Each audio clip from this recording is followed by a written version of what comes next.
আসসালামু আলাইকুম প্রিয় দর্শক বন্ধুরা, আজকে আমি চাঁদপুরের তিন মোহনা ঘুরব। তো আমার সঙ্গে আছে আমার খালাতো ভাই এবং আমার ভাতিজা খালাতো ভাইয়ের ছেলে। তো বন্ধুরা, আশা করছি ভিডিওটা সম্পূর্ণ দেখবেন এবং পাশে থাকবেন, এবং যদি ভালো লাগে অবশ্যই লাইক কমেন্ট এবং শেয়ার করে দিবেন। পরবর্তীতে নতুন কোনো ভিডিও নিয়ে আসব। বন্ধুরা, এটা তিন মহলায় ঢুকতেই দেখবেন একটা ইলিশের ভাস্কর্য, অসাধারণ একটা ভাস্কর্য। বন্ধুরা, নদীর বুকে এরকম জাহাজের দৃশ্য সবারই ভালো লাগে। বন্ধুরা, তিন মোহনা সম্পর্কে আমরা যেটা জানি, এখানে তিনটা নদীর মিলন মেলা হয়েছে। তো দুইটা নদীর নাম আমরা জানি, পদ্মা মেঘনা, তো আরেকটা নদীর নাম আমরা জানি না। তো বন্ধুরা, এই যে দেখছেন যেই নদীটার বুক দিয়ে জাহাজটা চলে গেল এবং এই স্পিড বোটগুলো দেখছেন, এটা আসলে ডাকাতিয়া নদী। এই নদীর নামটা আমরা অনেকেই জানি না। বন্ধুরা, তিন মোহনা অত্যন্ত নান্দনিক একটা পরিবেশ, খুবই সুন্দর প্রাকৃতিক এক মনোরম পরিবেশ। এখানে আপনারা চাইলে স্পিড বোট কিংবা ট্রলারে ঘুরতে পারবেন। এই চত্বরটা দেখতেছেন, এই চত্বরটা তিন মোহনার ভিতরেই। এখানে বিকেলবেলা পর্যটকরা ছবি তোলে এবং এখানে ফটোগ্রাফার রয়েছে। আপনারা চাইলে ফটোগ্রাফার দিয়ে ছবি তুলতে পারবেন টাকার বিনিময়ে। এখানে ঘোড়া রয়েছে, বাচ্চারা চাইলে ঘোড়াও চড়তে পারবে। এখানে বসার জন্য সুন্দর ব্যবস্থা করা হয়েছে। আর এই জায়গাটা অনেকটা প্রাকৃতিক পরিবেশ, খুবই ভালো লাগার মতো। আর এই জায়গাগুলো থেকে নদীর বুকের দৃশ্যগুলো দেখতে খুবই ভালো লাগে। তাই এই চাঁদপুরের এই তিন মোহনায় বিকেলবেলা চাঁদপুরের বিভিন্ন জায়গা থেকে এখানে পর্যটকরা ঘুরতে আসে। তো ঘোরার মতোই একটা জায়গা।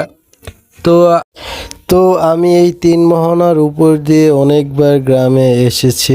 তো আমি জাহাজের উপর থেকে তিন মোহনাকে দেখেছি। এই যে তিন মোহনা, প্রচুর লোক এখানে ঘোরাঘুরি করে।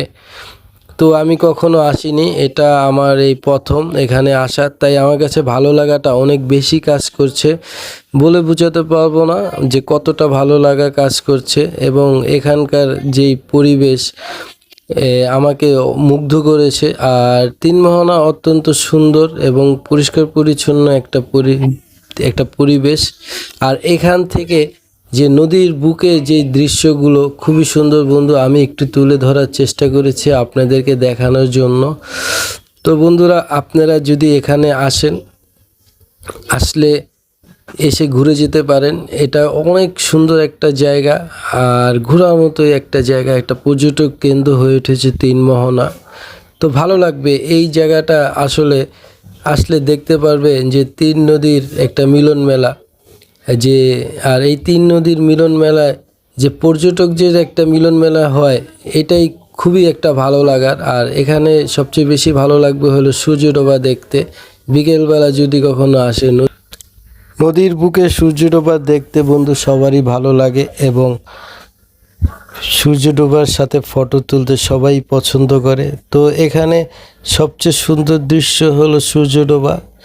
এখানে আসলে সূর্যডোবা দেখতে পারবেন এবং সূর্যডোবার সাথে ছবি তুলতে পারবেন। তো বন্ধুরা, আমরা একটু ফুচকা খেয়ে নিলাম। এখানকার ফুচকা অত্যন্ত সুস্বাদু। তারপর আমরা একটু ঘুরলাম মেলার মতোই। এখানে কসমেটিকের দোকানগুলো বসে। তো এখানে রয়েছে বিভিন্ন ধরনের কসমেটিক পাওয়া যাবে। বন্ধুরা, আপনারা যদি কখনো চাঁদপুর বেড়াতে আসেন, অবশ্যই তিন মোহনা ঘুরে যাবেন। তিন মোহনা পরিবার নিয়ে ঘোরার মতোই একটা জায়গা। এখানে তিন নদীর মিলন মেলার সাথে দেখবেন পর্যটকদের মিলন মেলা। সেই মিলন মেলা উপভোগ করতে পারবেন, যা আপনার হৃদয় ছুঁয়ে যাবে এবং আপনার ভিতরে অনেক ভালো লাগা কাজ করবে। তো বন্ধুরা, আমরা অনেকক্ষণ ঘোরাঘুরি করলাম। তো সন্ধ্যা হয়ে যাচ্ছে, কিছুক্ষণ পর আজান দিয়ে দেবে, তাই আমরা বের হতে শুরু করলাম। তো বন্ধুরা, আমার এই ভিডিওটা যদি ভালো লাগে অবশ্যই লাইক কমেন্ট এবং শেয়ার করে দিবেন। আমি পরবর্তীতে নতুন কোনো ভিডিও নিয়ে আসব ইনশাল্লাহ। আল্লাহ হাফেজ।